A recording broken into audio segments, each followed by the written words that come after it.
Welcome back. It's the final day of our Powerhouse road trip, getting an in-depth look at what's happening in different housing markets around the country, including and especially these days just how far $1 million budget really goes. Yesterday, we were in Albuquerque. $1 million goes pretty far there. Today, we're heading out to San Jose, where not so much. It's number 37 of the top 100 metro areas by size.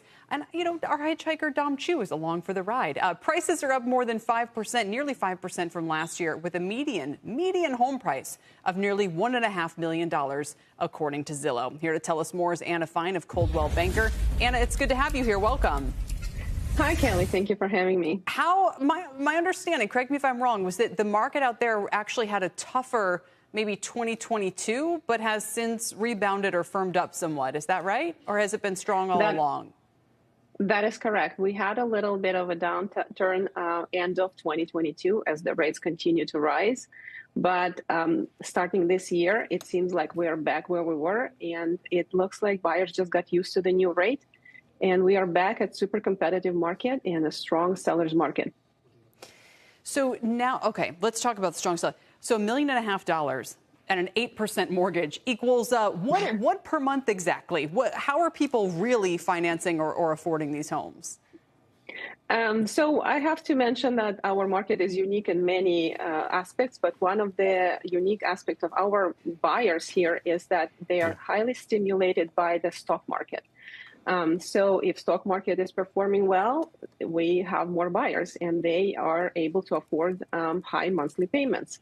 So primarily we do see people put 20% or more towards down payment. We do see a lot of cash buyers as well.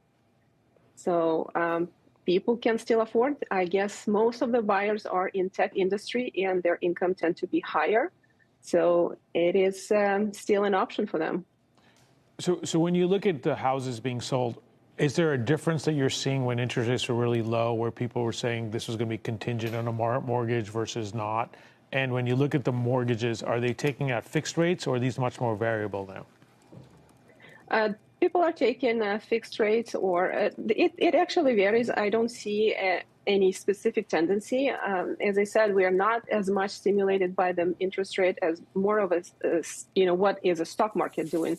But what I've noticed, the biggest difference is, yes, the market is still competitive and we see multiple offers, but it is not as much as we saw before the interest rate increase. So if before the interest rate increase, we saw 20 offers on one home, non-contingent, today we see 2 to 5 offers. And most of the times contingencies are waived fully, including mortgage contingency in our market. Anna, it's Dom here. The reason why I'm hitchhiking is because I'm a Northern California native. I was born and raised in the Bay Area, but when I was growing up, it looked a lot different than it does right now. So please take us through what the quote-unquote $1 million home looks like in San Jose, California today. So $1 million not going to buy you much here. It will be very tough to find a single family home for $1 million. This home, for example, that we're seeing right now was sold for $1.64. This is a pretty average home, 1,300 square foot. Was built in '60s. Pretty standard, nothing special. It is not a luxury home. It is very modest, average family home. $1 million probably will get you a modest town home. How many bathrooms? $1.7 million for 1,300 square feet. 3 yes, bedrooms and right. 2 baths.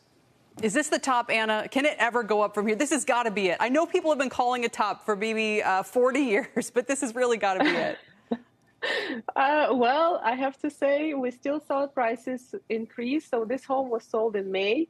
And since then, we still saw a little bit of price increase, even when the rates continue to rise.